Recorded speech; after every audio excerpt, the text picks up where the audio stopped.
Hello everyone, welcome to my channel. কেমন আছেন আপনারা সবাই? আশা করি ভালো আছেন, আমিও খুব ভালো আছি। আজকে নিয়ে আসলাম মাশরুমের রেসিপি। দেখুন মাশরুমটা কি সুন্দরভাবে প্যাকেটিং থাকে বাজারে। আমিও এনেছিলাম শপিং মল থেকে।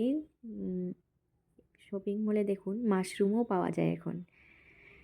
এবার মাশরুমটাকে ভালোভাবে ধুয়ে পরিষ্কার করে নিতে হবে, যেহেতু মাশরুমের গায়ে অনেকটাই নোংরা লেগে থাকে। প্রথমে আমি দুবার ধুয়ে নিয়েছি, এবার একটা একটা করে সুন্দর করে পরিষ্কার করে ধুয়ে নিতে হবে। দেখুন কতটা পরিষ্কার হয়েছে, আগে কতটা ময়লা ছিল। এভাবে একটা একটা করে ধুয়ে আমি সবগুলো মাশরুম সুন্দরভাবে পরিষ্কার করে নেব।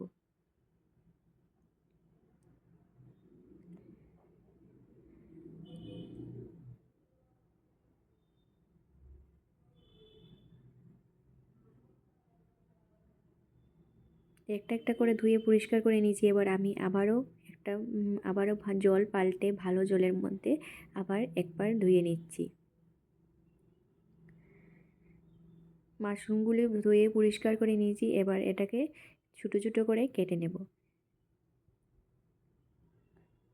দেখুন অর্ধেক করে নিয়েছি, একটা মাশরুমকে অর্ধেক করে, তারপর এটাকে 3 টুকরো করে নিচ্ছি। বেশি বড় হলে 4 টুকরো করে নিতে পারবেন।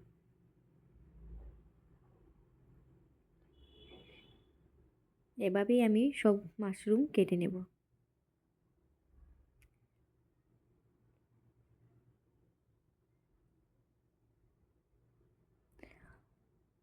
বন্ধুরা, আপনারা যারা যারা আমার চ্যানেলে প্রথম এসেছেন, প্লিজ আমার চ্যানেলটাকে সাবস্ক্রাইব করে আমার পাশে থাকবেন।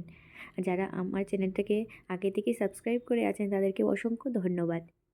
তারপর আমি একটা বাটিতে মাশরুমটাকে নিয়ে নিয়েছি। এবার দিয়ে দিচ্ছি 1 চা চামচ হলুদ গুঁড়ো, এক পরিমাণ মতো লবণ, 1 চা চামচ লাল লঙ্কার গুঁড়ো, আর দিয়ে দিচ্ছি অল্প একটু সর্ষের তেল। দিয়ে এটাকে ভালোভাবে মেখে রেখে দেব 30 মিনিটের জন্য।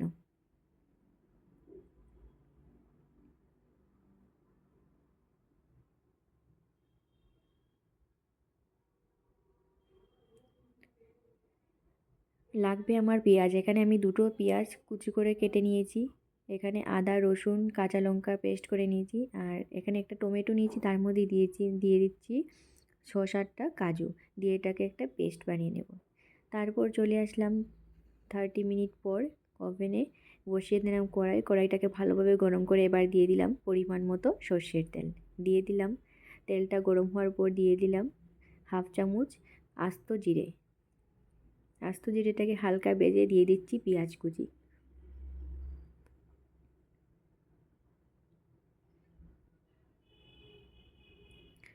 এবার পেঁয়াজটাকে নেড়ে চেড়ে হালকা ব্রাউন কালার আসা অবধি ভালোভাবে ভেজে নিতে হবে।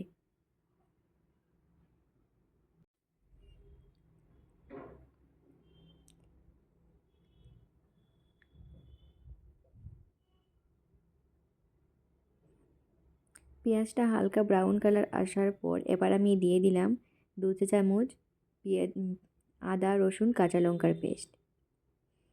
এবার এটাকেও ভালোভাবে ভেজে নিতে হবে যতক্ষণ না সব কিছুর কাঁচা গন্ধ না যায়।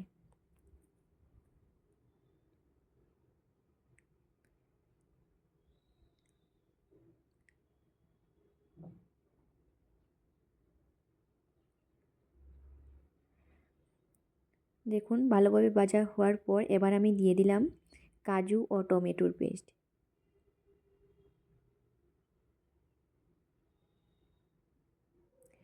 দিয়ে দিচ্ছি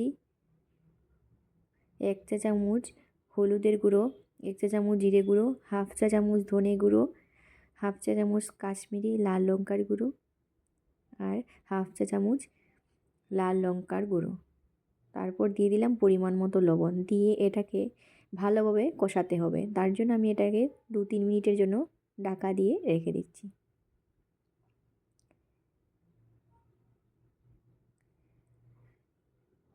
দেখুন এই মশলাটাকে ভালোভাবে না কষালে হবে না, ভালোভাবে কষাতে হবে।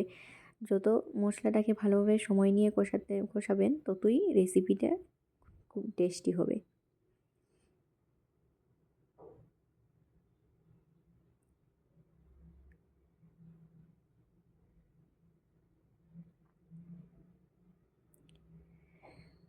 ভালোভাবে কষানো হয়ে গেছে। এবার আমি দিয়ে দিচ্ছি আগে থেকে রেডি করে রাখা মাশরুম। এবার মাশরুমের সাথে মশলাটাকে কষাতে হবে, তার জন্য আমি ঢেকে দিলাম। দেখুন, ঢেকে দেওয়ার পর মাশরুম থেকে অনেকটাই জল বেরিয়ে গেছে। নাড়াচাড়া করে আবারও ঢেকে দিচ্ছি 2 মিনিটের জন্য।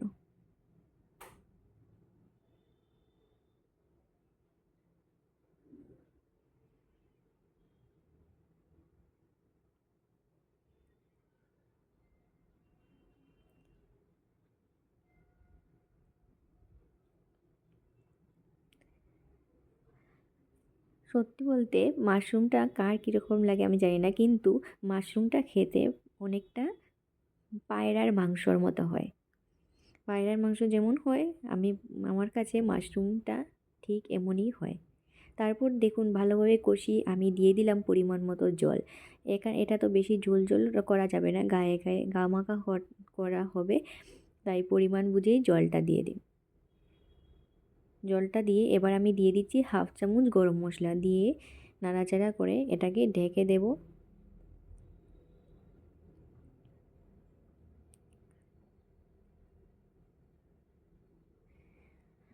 তারপর নামানোর আগে দিয়ে দিলাম কিছুটা কসুরি মেথি।